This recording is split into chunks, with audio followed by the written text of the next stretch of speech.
Hey, what's going on, everybody? Welcome back to Bonafide Investing. We talk all things high yield strategies, options, and futures trading, as well as just goals, right?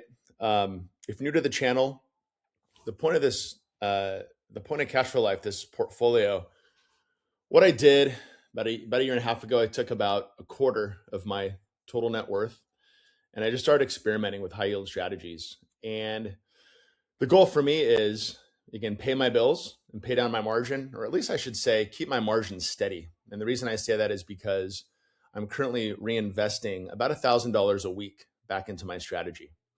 So it's basically one of two things are going to happen, right? It's going to succeed.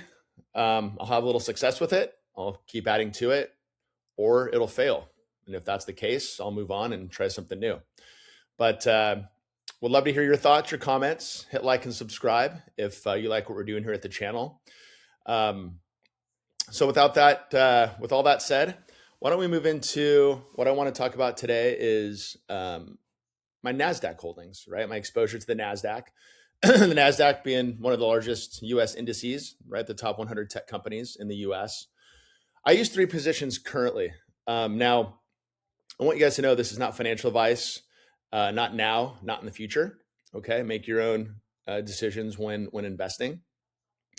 I've probably owned a good number of high yield ETFs, probably close to all of them, right? Whether they be your Ultis, your Salties, your Defiance, Yield Max, Rec Shares, Roundhill. And I've just kind of narrowed down to some of the ones I like. I see a lot of charts out there, excuse me, a lot of things comparing a QQQI with the QDTE or something like that. And at the end of the day, I don't want to put in so much work that I'm driving myself nuts over, 0.5%, 1% difference on some of these ETFs and closed-end funds. So what I'm doing across the NASDAQ space, I'm investing in QDTE, QLDY, and QQQI. We'll talk about a little bit about each of these as we go. So we start with QDTE. This is Roundhill's zero DTE covered call strategy. Okay. I try to keep this right around 5% of the portfolio. Okay. Right now, currently, I own 711 shares. And what Roundhill is doing with this strategy is they are basically just doing daily calls, right? So they're doing daily covered calls on the NASDAQ index. And so that's going to bring a lot more volatility. Okay, so higher income, you're getting usually higher premiums, but in my opinion, less growth, okay, than maybe a covered call fund that we'll talk about in a minute. So 25% maintenance ratio, so that's good. It's not eating into my my margin, my equity. So I like that 25% margin ratio. Total return, again, is off. As I've shared in past videos, I've actually got a positive return on this position when I factor in all my distributions. So the minus 6.1% total return is slightly misleading. My recurring investment is $10 per market day. That again is 5% of the 200 that I'm putting into the total strategy each and every day using margin. Okay. And I should get a dividend this Friday. They go ex-dividend today. So they usually go ex-div on a Thursday, paying on a Friday. Might fluctuate if you have a holiday or something like that. They'll sometimes pay on a Monday and go ex-dividend on Friday. What do I like about QDTE? It does the job that I want it to do. High income, right? So again, pay down my margin faster, keep it in check better, and pay my bills, right? So I don't expect a lot of growth from QDTE, to be honest. As a matter of fact, last I looked, I don't believe it's recovered from its April lows NAV-wise, but that's okay. I expect it to probably drift sideways to down long term, which is why I want to reinvest a little bit back into it to control for that NAV erosion, as well as offset some volatility day to day. So no surprise, the Fed cut yesterday, right? Markets liked what Powell had to say, but I think we're in for a very volatile 2026. I think coming off of 3 years straight of, roughly 20% returns, I think 2025 is going to be another double-digit positive year. There's just a lot of uncertainty going to 26. So I expect a lot of volatility, which I think could bring a lot of volatility into these zero DTE ETFs also. So if the market sells off, goes down, we see high volatility. Usually that's going to translate into higher distributions. When volatility increases, usually distributions go up, premiums go up. And maybe that'll give an opportunity to buy, at lower prices as well. So I like QDTE. Like I said, high income, it's paying about 35. It's roughly 35 to 40% annually, paid weekly. And so again, I have a 5% allocation to it strictly for income. Now, another one I like that is similar to QDTE, but pays twice a week is Defiance's QLDY. Okay, QLDY is really cool because it pays every Monday, every Thursday. So it goes ex-dividend on Friday, typically for a Monday payment. It goes ex-dividend on a Wednesday for a Thursday payment. So that's 104 payments a year. So if you're on margin, getting paid twice a week is fun, right? You get to see that income coming in often. And what I've liked about this one so far that I've owned it is I've been positive, really positive. It's paying about 40% distribution, and it's very consistent. I found it so far. It's a newer fund. It's a lot newer than QDTE, but I found it a lot more consistent, not only in price, but also in distributions. So the distributions have been sitting right at that 40% mark pretty consistently. And this strategy is a little bit different. They're doing daily options, but using more spreads.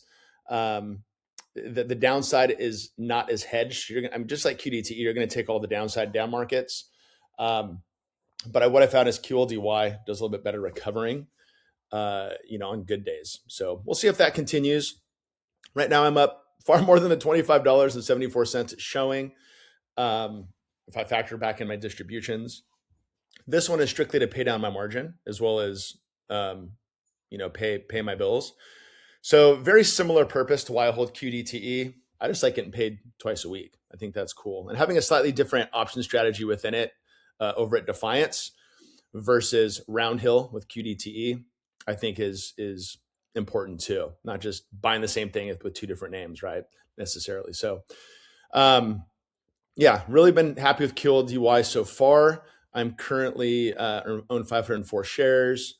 I've got a dividend of 95.35 being paid to me today.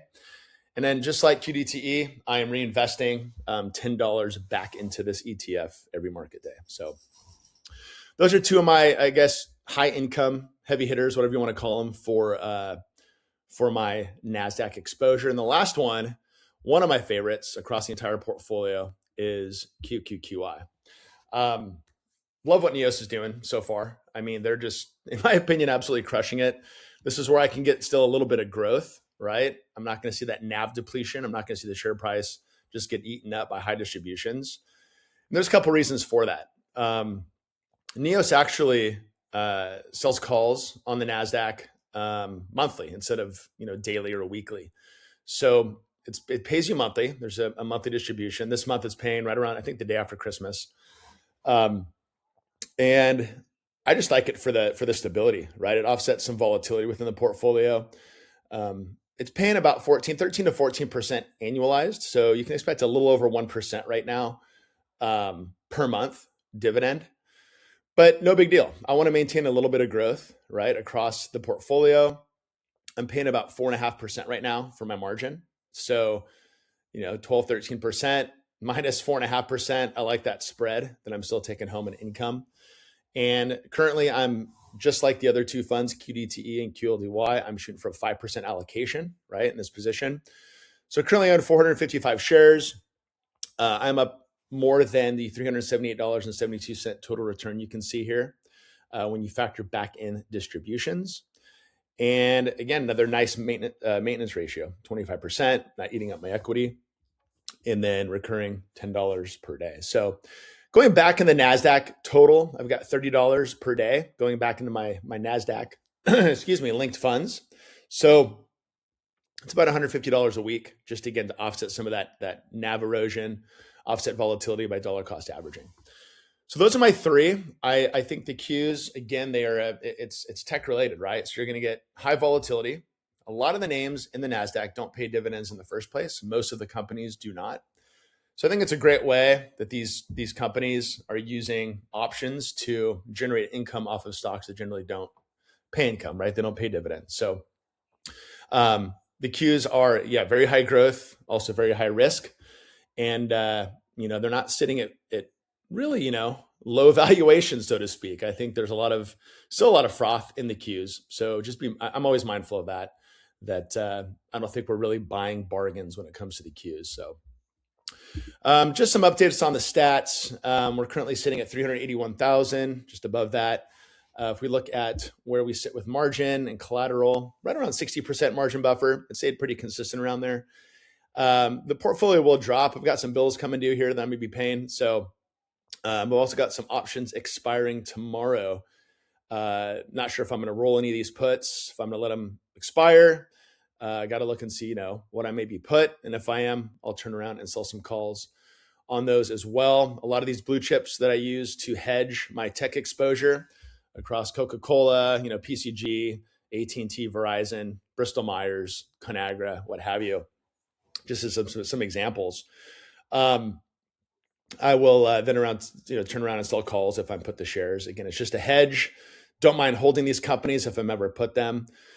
I'm really considering also adding to my Qs puts and SPY put. I'm thinking about buying another on each to get closer to about a 75% coverage on all my long positions. I've also owned YQQQ, which is it's a yield max inverse short 1-to-1 fund on the NASDAQ as well. I was happy with that. I'm going to wait until right around January 5th. I sold some shares for a loss back in early December. So I don't want to jeopardize that wash sale. So I'm going to wait, see if YQQQ might make some sense going into early 2026. But right now, not a lot of big changes. I won't be making a lot of big changes the rest of December. I do think the market will have a decent December. The so-called Santa Claus rally, whatever they like to call it. So sitting on the fear greed index, last I looked, we are still sitting in some fear. So again, I think the markets will still march higher, but 2026, I think there's a lot of volatility coming. I'm a firm believer that always be hedged for a crash, especially when you have a portfolio that you rely on for income to pay your bills. Just like fire insurance for your house, if it burns down, you don't want to lose everything. So love to hear your thoughts. Hit like and subscribe if you liked what we're doing here, and have a great day.